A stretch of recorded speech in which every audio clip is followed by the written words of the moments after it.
Welcome to Professor Game Podcast, where we interview successful practitioners of games, gamification, and game thinking who brings the best of their experiences to get ideas, insights, and inspiration that help us in the process of getting the students to learn what we teach. And I'm Rob Alvarez. I teach and work at IE Business School in Madrid, where we create interactive and engaging learning materials. Want to know more?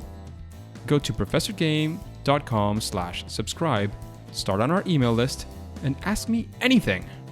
Engagers, welcome once again to another episode of the Professor Game Podcast, and today we have with us Shawn. Are you prepared to engage? I'm ready, Rob. Let's do it. Let's do this. Shawn Livermore, he is the author of the Amazon best-selling business nonfiction book, Average Joe, Be the Silicon Valley Tech Genius. Congratulations for that book and that best-selling status, Shawn. And that book is there to teach anyone how to think, speak, and create like some of the brightest tech founders in the world. It is there to dispel the myth of the tech genius and then, in a twist, reveal how to become the myth yourself. He also runs Product Perfect, a software consultancy in Southern California. Shawn, is there anything that we're missing from that intro? No, Rob, thank you very much. Let's get to this because, Shawn, we would like to know, you're all of these things, software consultant, you're a best-selling author. What does being Shawn in a day like today look like? Well, coffee, email, product review sessions, deep dives into requirements, helping clients realize their dreams, and try to live out my own daydreams while I work through my day job. That sounds absolutely fantastic. And Shawn, we like to start these interviews sort of strong with failure or fail, the first attempt in learning. And I know you've done a lot of research around gamification, games, and so on. So I'd like to know if you have any story of, yourself, one of your clients, another story you've researched about a failure and, what happened through that. What can we take from that failure and learn how to maybe even turn it into a success in the future? Absolutely. So the book goes into, in chapter 7, we talk about gamification and the cognitive mechanisms that game developers employ to trick, coerce, and cajole users to tap, swipe, and click. And it's very fascinating, the mental gymnastics that we have to go through to justify to ourselves why not click on that button? Why shouldn't I upgrade my account? Why shouldn't I give them $10 through PayPal right now to get 47 bonus points so that I can spin the wheel just one more time, right? And so there's a lot of buzz in Silicon Valley about, how far down the brainstem should we be going? And Tristan Harris has been outspoken. There's The Social Dilemma on Netflix. People are very aware now of the manipulative behaviors, and trust of big tech is at an all-time low. Putting all this together, and as we enter the next decade of development and work and product, there is a moral consensus building. There's a Venn diagram of people who are entering into the capitalistic mind and those who are dovetailing that with and merging into that the ethical mind. And the ethics of game development, I think Google had a huge kerfuffle around their ethicist, the person who they brought in to make sure that they were doing the right things and following the right sort of paradigms. And then do no evil, right? Yeah, do no evil, yeah. But then in a twist, they fired that same person. So I see it as an interesting banker meets dreamer moment, and in the book we talk about that, how, games and development and product come into contact with the banker and the financier. And there is an overlap of incentives and alignment, but there's not always a perfect fit. But I think about failure and how you frame that, and think about the cognitive mechanisms, and I think about some of the products that have stumbled onto success as well. And so I think we could talk about that too. Sure. Go ahead. Well, Flappy Bird, for example, a great example in 2013, a man by the name of Dong Nguyen had created a product that was reminiscent of Super Mario Brothers, where it went from left to right. It was called Flappy Bird, and it sat at the very bottom of the game category for family. and fun. And if I remember properly, it was at like number 1400 at the very bottom.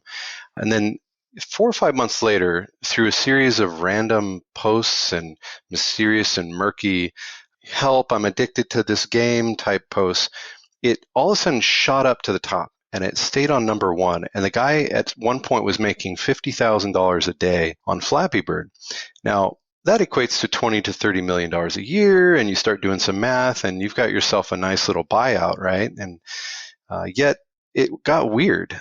People started posting that they're addicted to the game, and they're complaining. They're we don't know if these posts are real or if it was just one of those great marketing anonymous posts. I must try this game too if it's people are so addicted to it. It must be amazing. Let me get addicted to it. And so that fun of clicking on the screen at 2 a.m. when you're not sure why you're awake, you want something simple that you can click on. And the UK Telegraph newspaper described Flappy Bird as, the quote, the most frustrating game in the world, right? You think about that for a second. The most frustrating. We're talking about a bird flapping up and down. Why was it so frustrating? Well, the answer to that was two things. Number one is he made it really simple, right? When all the other game developers were trying to really stretch the iPhone to how far could we take this product, and let's add in all these puzzles and let's make it all complicated. Let's introduce new user interface paradigms. No. He kept it really simple. All you do is tap the darn screen and the bird goes up, And it got really interesting when it worked. He had people who were studying his mechanics, and they actually had one guy, a New York physics teacher, Frank Noshiz. He was so compelled and so engaged in the physics of Flappy Bird that he went out and diagrammed and mathematically calculated the ebb and flow of the bird as it went up and down, and the vertical turn and all these parabolas. He literally created calculus around the gravitational acceleration and tried to reproduce the mechanism and say, I have now found the formula of a viral game. Of course, that didn't really lead to anything, but it's just amazing what people will do to try to replicate success. But it was very addictive because dopamine was firing, in the brain. And I know all people listening now, exactly what I'm talking about when I say dopamine and the 20 neurotransmitters that are activated in our brain in the pituitary gland when we encounter both rewards and costs, right? The pain and the stress releases cortisol and some of these other serotonin type chemicals. And anyway, the success of that was a wonderful story in marketing, in creativity, in user interface design. But the other thing that really caused it to be the most frustrating game in the world was it was harsh. It was very harsh. If that bird touches a pipey, it's dead. It's literally dead, and you snap your fingers, you're done, right? Game over. I don't care if you get to level 104, you get no extra lives, you're dead, right? You're done. You're done. And that's so unfair. At least Mario, you had the ability to get another life if you collect enough coins, right? But he really positioned himself at the far end of the spectrum so that people would see this as a very unfair game. And it arguably could not be won. In fact, there's no one that can really testify from my research that there was a final level. I'd love to see the comments on this podcast. If you got to the final level of Flappy Bird, email me at Shawn@productperfect.com. I would love to hear about that, or Shawn@averagejoetechgenius.com for the book website. I would love to hear about that because my research, there is no end to the game. He literally created unlimited levels, dynamically incremented the level number, and the user just keeps perpetually being frustrated, right? There's no winning. So, right. And he tried it. It was a growth hack, if you will. The whole game was sort of a growth hack, and it worked. That sounds absolutely fantastic. And now that you've mentioned this, you also mentioned this physician who hacked the code for making a successful game, which, as we know at this time, several years later, was probably not the real thing that actually happened. But what would you say, what are maybe some keys, something that you would say, well, look into this, look into that you would say, well, these are some keys that you could say when you're thinking about behavioral science, when you're thinking about games and gamification, what are some of the things that we should be looking at?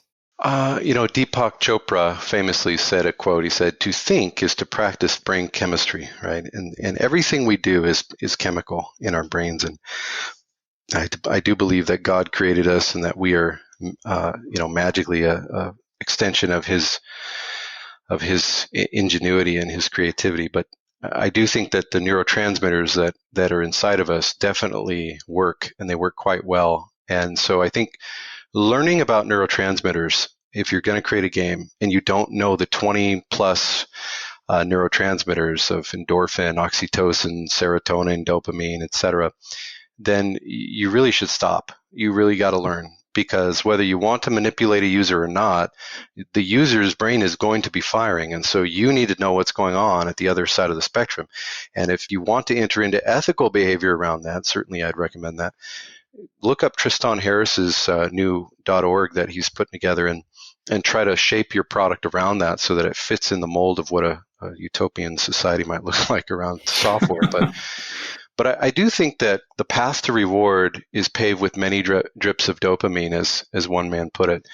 I think that you have to engage with the user where they're at and how they're experiencing your product, and know the incremental adjustments that you can make along the way. Candy Crush, right? I mean, this was a heavy juice product. The juice, of course, is that thin layer of dings and zings that make that product responsive and powerful. And so the juice of Candy Crush, that surface feedback, as they call it, is essential. Without that, the game creators said it loses its charm. And so There's no game without feedback, right? Oh, totally.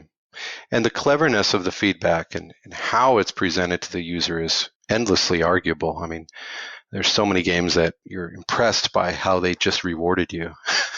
Did you just reward me? You gave me what? A new sword. Oh, wow. Or 4 new pebbles to shoot out of my slingshot, and one of them's a blue one. What does that mean? Let me tap on that, and weird things like that. Now I want a blue one. Oh, the green one's better than the blue? Okay, let me go, It's pretty simple stuff, but it all turns back to You Got Mail back in the late 80s or I guess, mid 90s, right? You've got mail, right? And if you don't know what I'm talking about, you're probably under the age of 34, 33. It's a Generation X kind of thing, but this user manipulation started at the very beginning, and it never has ended. So either if you want to deny it exists, okay, that's fine. You can be in denial. If you want to ride the wave with an ethical boundary, okay, well, that's kind of where I landed. Or if you want to ride the wave without ethical boundaries, well, you'll probably get rich quick, but I don't know if your employees will like you as much.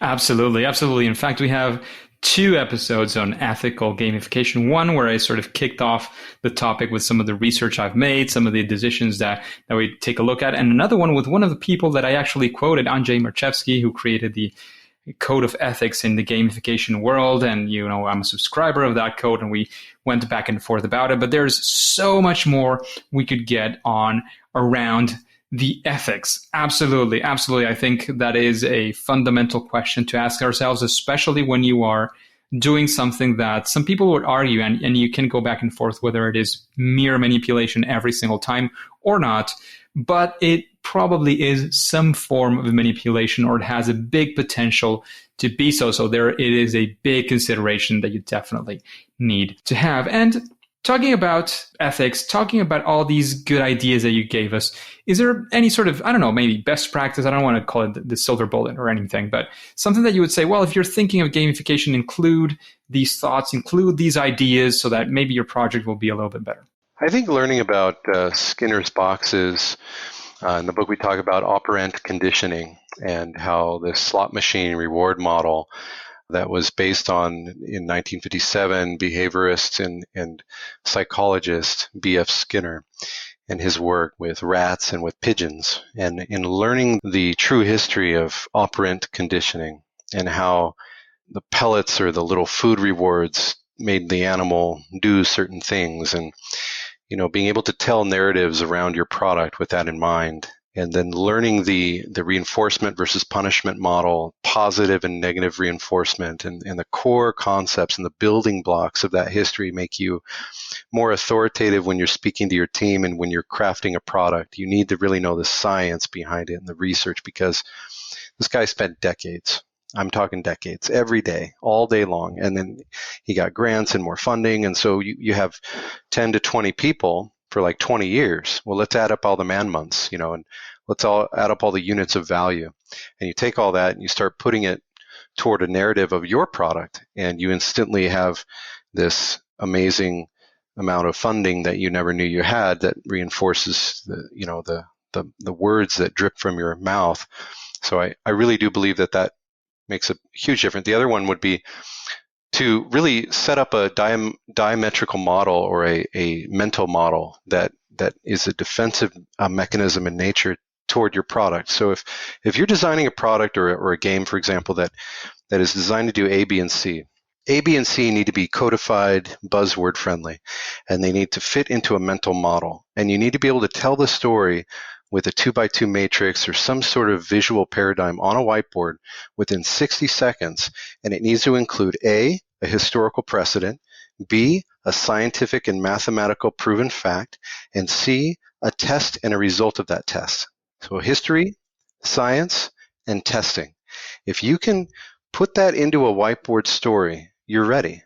You're ready to build that product. If you can't, and you're saying, well, I don't know, I just made a game and it's kind of cool and I could make it better and I'm looking for ways to make it better. Well, stop what you're doing, put it on the shelf, go back and research the topic area underneath your game and watch the ground shift beneath your feet. Watch yourself in your mental models and the paradigms that you're thinking through become better and get stronger. And then you're ready to talk to investors because they see the fundamentals of it. And they respect the fundamentals of it, and they see you, and they'll respect you. There's a difference between a kid with a toy and a man with a factory that creates toys.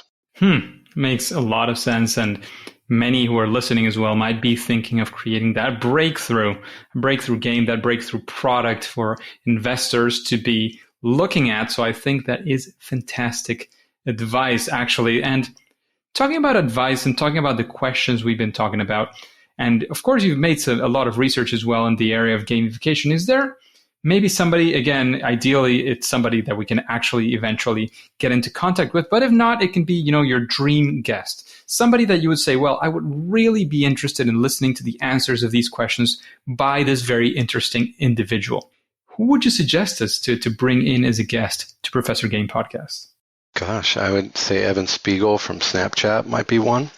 And as we think about filters, I love playing Snapchat with my 21-year-old in college, and it's just stupid filters, making your eyebrows huge or distorting your voice or whatnot. We're just goofing around.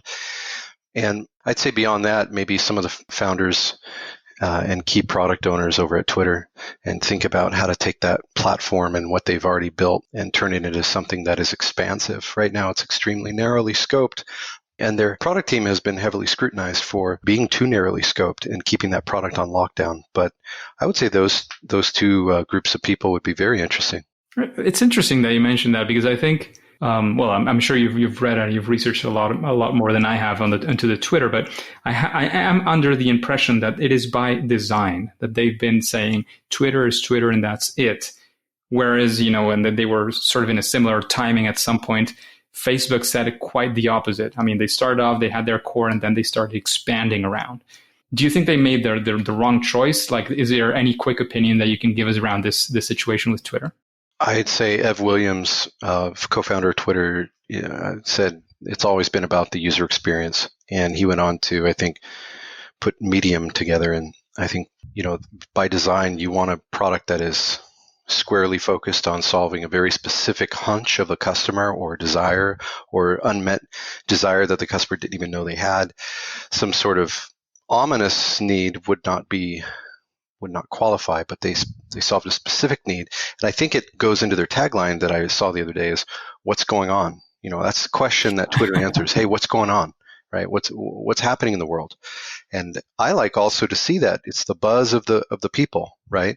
It's the background thread of thoughts that are going through people's minds that they're a little too scared to say, or those that don't necessarily have the same equal platform as celebrities in Hollywood, for example, but they became famous through other means. And what do they think about things? Anyway, I think the what's going on answer, but keeping it narrowly scoped is certainly extremely important for a product success. You don't want to be too broad. If you do everything, you do nothing, right? Marketing says if you say 3 things, you said nothing, right? So the brevity of your messaging is key. Also, if it's not interesting, Malcolm Gladwell, best-selling author, my favorite author, he says, when I'm looking for the next story, people say, they ask me, what is it about the story that you find as the carrot that people will swipe their hand after? And he said, the one question is it interesting? Is it interesting? And he writes because it's interesting, not because necessarily it's fanciful or it's immediate in its time period. It could be old, it could be new, but is it interesting? And I think the startup, does it hit me between the eyes and does it change my mental state? I think those are the two, of alertness and mental state adjustment and relevance to the customer that's touching it. Absolutely. Absolutely. And continuing in sort of this recommendation mode, right next maybe to Average Joe or, before it, right after it, on a very different topic, is there a book, of course, again, right after your book, Average Joe, that you would recommend this audience, the engagers, that they should read, that they should take a look at? What book would that be and why? Oh, gosh, there's so many. Oh, geez. I mean, I love Good to Great by Jim Collins, just as a general business book, foundational. Gosh, there's just so many books. I think of Seth Godin, Linchpin is a great book where he talks about how to become the indispensable.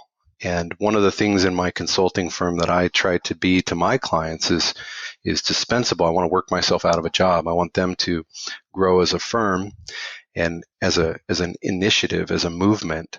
But at the same time, in a juxtaposition, quite paradoxically, you seek to become indispensable to them as they become independently aware of their own deficiencies or deficits and seek to remedy them. You also seek to help them in their next wave of effort. Even if you succeed with glorious, outcomes and they love you for it, well, that's great. The friends you make along the way will help. You'll ride another wave with them, and there's so many waves to ride in the world, right? So becoming indispensable to people, I think through Linchpin is a great book to seek out by Seth Godin. Absolutely. So Seth Godin, Linchpin. And talking about these recommendations, what would you say is your favorite game? I know we in the pre-interview chat, we talked about a couple of those. What would you say? And I know this is a difficult one. There's many interesting games out there. What would you say is your favorite? Well, it may not satisfy the audience, but I love Super Mario Brothers. I'm talking old school, Part 1, Nintendo NES. What is it, 8-bit or 16-bit? Yes, 8-bit. I just love it. It's that child in me that hits the A and B buttons and you go left to right. It's so simple. It's not hard. It's...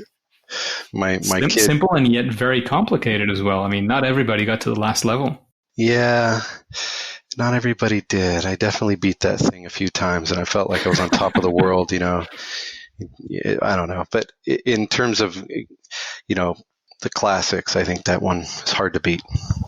Absolutely, it is a absolutely fantastic game. And what would you say, Shawn, is your superpower, that sweet spot, that thing that you do at least better than most other people? Thank you for asking. The reason I'm going to give you this answer is through Average Joe, myself and a neuroscientist, Dr. Jesse Rissman, PhD out of UCLA, University of California, Los Angeles, here in Southern California, spent time in 2020 together on many, many meetings. And we were seeking out how the average person can engage in highly creative activity. How can we take an average Joe, hence the book, and turn them into a tech genius? And the answer was, well, they would need to systematically and repeatedly go through a set of neuroscientific activities. Well, what does that look like? And he began to describe all this. And I used my software architecture background and my product creation background and consulting background, and I consulted for myself. And I said, well, here's how we would turn that into a mental model. And then he and I revised that many, many times and turned it into a framework. And so the Slow Create framework, you can check it out at slowcreate.com or averagejoetechgenius.com for the book and learn about it from there, and it links off to that. is a free downloadable framework with videos and instructional guides that helps anyone learn how to think, speak, and create like a tech genius. But even outside of the tech industry, whether you're a soccer mom or a farmer or whatever you do, it helps you innovate and create systematically over the long periods of time. So you have in the back of your head ideas, you have innovations that you've tinkered with.